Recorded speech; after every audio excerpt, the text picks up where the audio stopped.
चाहे लाखों नारे लगाए जाए, ये डीके शिव कुमार किसी भी चीज़ से डरने वाला नहीं है।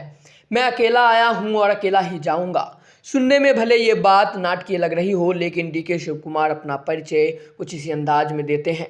कर्नाटक में डीके शिव कुमार सिर्फ डीके नाम से जाने जाते हैं और लोकप्रिय हैं। आज डीके शिव कुमार का एक बार फिर मुख्यमंत्री बनना तय लग रहा है। इस मौके पर हम आपको डीके से जुड़े कई अनसुने किस्से साझा करने जा रहे हैं। कर्नाटक विधानसभा चुनाव में ऐसे तो कई नेता चर्चा में रहे, लेकिन जो सबसे अधिक चर्चा में रहे उनमें से एक नाम डीके शिव कुमार का भी है। आखिर कौन है और वे क्यों चर्चा में हैं, इसके बारे में आपको पूरी जानकारी देंगे। शिव कुमार कर्नाटक के सबसे अमीर राजनेताओं में से एक हैं। वह अपने कॉलेज के दिनों में छात्र संघ के सचिव चुने गए थे। वह पढ़ाई के अलावा खेलों में भी सक्रिय थे। वह स्कूल के खेलों में कैप्टन की भूमिका निभाते थे और बहुत कम उम्र में ही उन्होंने एक स्पोर्ट टीम बनाई थी। नेतृत्व करने की क्षमता थी।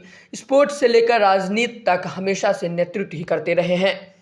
उनके राजनीतिक करियर की शुरुआत तब हुई जब उन्होंने 1989 में भारत के भूतपूर्व प्रधानमंत्री एच.डी. देवेगौड़ा को सथानूर से हराया और एक बड़े राजनेता को ध्वस्त करने वाले के रूप में प्रसिद्ध हुए। लेकिन 5 साल तक कांग्रेस ने उन्हें टिकट नहीं दिया। शिव कुमार ने निर्दलीय उम्मीदवार के तौर पर चुनाव लड़ा और इतिहास भी रचा। वर्तमान में कर्नाटक प्रदेश अध्यक्ष समिति के अध्यक्ष के रूप में सेवारत हैं और वह एच.डी. कुमारस्वामी की कैबिनेट में सिंचाई राज्य मंत्री थे। पहले उन्होंने सिद्धारमैया सरकार के तहत कर्नाटक सरकार में ऊर्जा मंत्री के रूप में कार्य किया। कनकपुरा निर्वाचन क्षेत्र उनका जन्म स्थान है और कनकपुरा निर्वाचन क्षेत्र से विधायक हैं। डीके शिव कुमार स्वर्गीय मुख्यमंत्री श्री बंगारप्पा के नेतृत्व वाली सरकार में सबसे कम उम्र के मंत्री बने। उन्होंने होमगार्ड और जेलों के गृह विभाग के गृह मंत्री के रूप में कार्य किया। डीकेएस ने पवागड्डा तुमकर में भारत का सबसे बड़ा सौर ऊर्जा संयंत्र भी शुरू किया। बेल्लारी और बिहार चुनावों जैसे कई महत्वपूर्ण द्विपक्षीय चुनावों में जीत दिलाने में उनकी भागीदारी और रणनीति बहुत मूल्यवान है। पार्टी को एकजुट करके गुजरात में अहमद पटेल को राज्यसभा चुनाव जिताने में उनकी भूमिका को लेकर कांग्रेस ने खूब सराहना की थी। कर्नाटक में डीके शिव कुमार कई मौकों पर कांग्रेस के संकट मोचन बने हैं। उनका रिजॉर्ट कांग्रेस के लिए लकी माना जाता है। कई मौकों पर इसी रिजॉर्ट ने विरोधी दलों की मुश्किलें बढ़ाई हैं। डीके शिव कुमार के चमत्कारी रिजॉर्ट का नाम ईगल टनल है।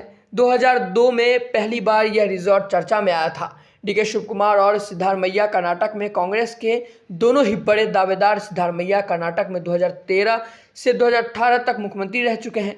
हालांकि डीके शिव कुमार पर वक्त पर उन पर भ्रष्टाचार के आरोप लगते रहे हैं। 3 दिसंबर 2019 को मनी लॉन्ड्रिंग और टैक्स चोरी के मामले में ईडी ने गिरफ्तार भी कर लिया था। कर्नाटक विधानसभा चुनाव 2018 में जनता ने किसी भी दल को स्पष्ट बहुमत नहीं दिया था।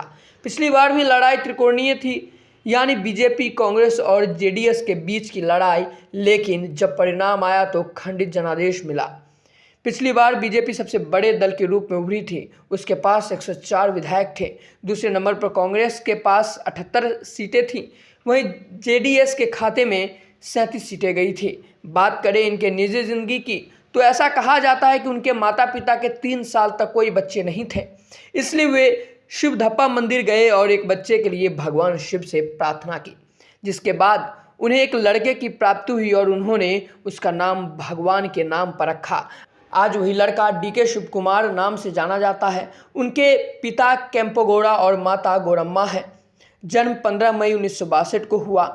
उनके छोटे भाई डीके सुरेश भी राजनीति में सक्रिय हैं। डीके शिव कुमार ने राजनीति शास्त्र से पोस्ट ग्रेजुएशन की डिग्री हासिल की है।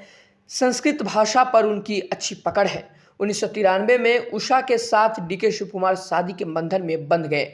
उनकी 2 बेटियां ऐश्वर्या और आभरण हैं, जबकि बेटे का नाम आकाश है।